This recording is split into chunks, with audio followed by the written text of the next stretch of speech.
Hello, everyone. This is George Chiotis with episode one of Fake News. That's right, you heard it here. Episode one of Fake News. And the topic is what happened to, I made a typo there, Kim Jong-un, not Kim Jong-un. I don't know who Kim Jong-un is. Now, what is the purpose of this presentation? Basically, the purpose is to have a little bit of entertainment.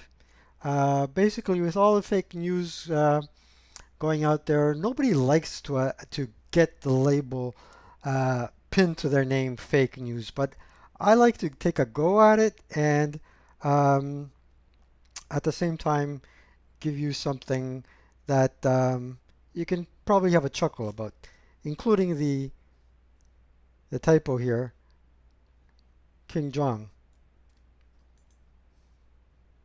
See? Oh, so where has he gone? As you can see in the past, Kim Jong-un um, was a very mobile fellow. Here you can see him horseback riding somewhere in North Korea. God knows, perhaps he's also in China. He tends to be very mobile, as you can see. So he could practically be anywhere. He could be in Washington for all we care with a white horse.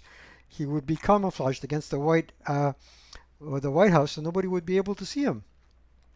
But inquiring minds do really want to know what's going on, and there right now the internet is saturated with stories and speculation.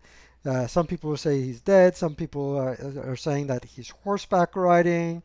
Some people have even speculated that he has gone to the moon in one of his rockets. So let's entertain me. Let's see what my hypothesis is, or what the likely story could be here.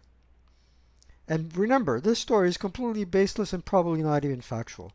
Well, here's my baseless theory. It all started with Mr. Donald Trump. As you can see, there's a little bit of a bromance going on. See? Look at the close proximity, the body language, the smiles. They meet, they have good chemistry, they connect. God knows for what, but they're connecting. Um, the suits are kind of tacky. I'm not too sure if the bright red tie, having been worn for so many uh, decades, is appropriate here. And it's also the symbol of communism. Correct me if I'm wrong.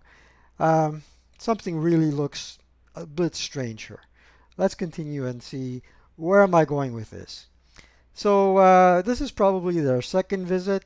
Trump is still wearing the same tie. They're looking very enthusiastic about conquering the world, uh, world peace. God knows what they're thinking. But remember what mom used to say, be careful who your friends are.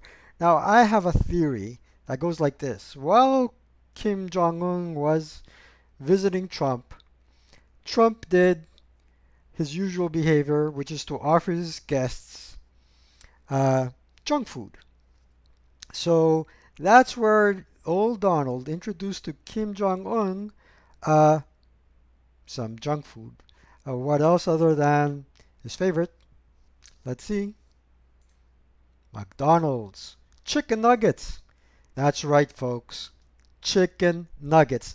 Now, once Kim Jong Un tasted one chicken nugget, he couldn't stop his desire for them. He started with a six pack, and then uh, good old Donald threw in a spicy pack of 20. Then he had to have all the sauces, including ketchup, barbecue, sweet and sour, you name it. Um, so once Kim Jong un left the United States and went back to Korea, of course it didn't stop there. Donald started shipping to him uh, tons and tons of chicken nuggets. Kim Jong Un could not uh, get enough of them.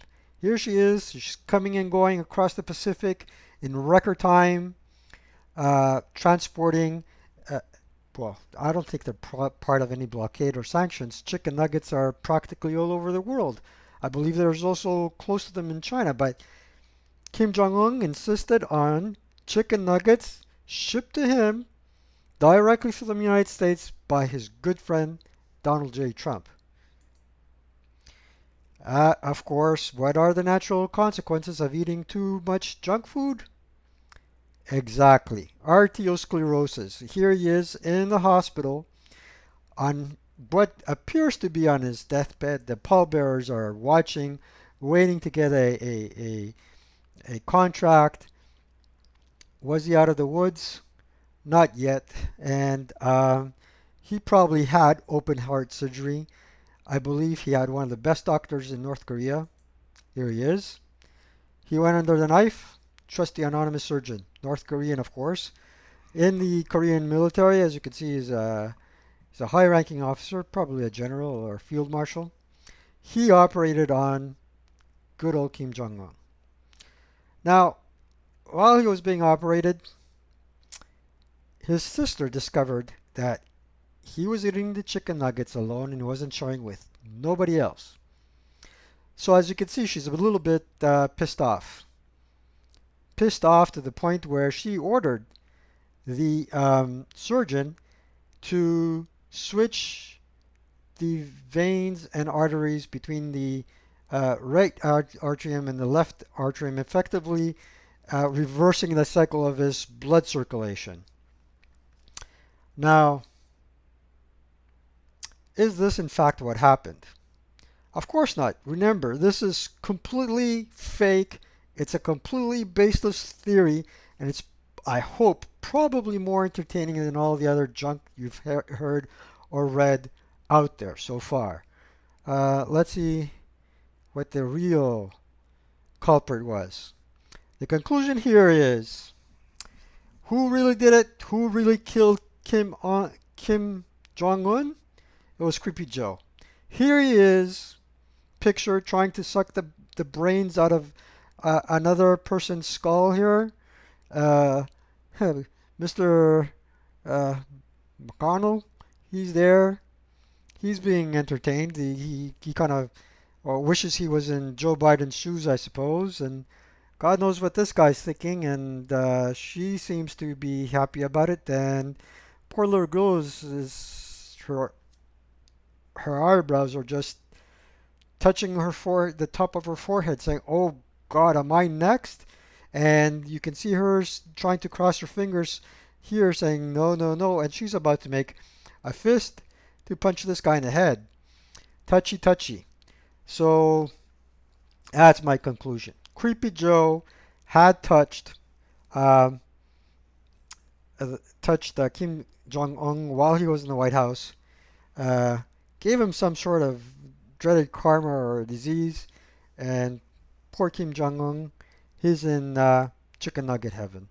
I hope you enjoyed this video, and I'm not too sure if I'll ever do another one again. Like or subscribe. Take care.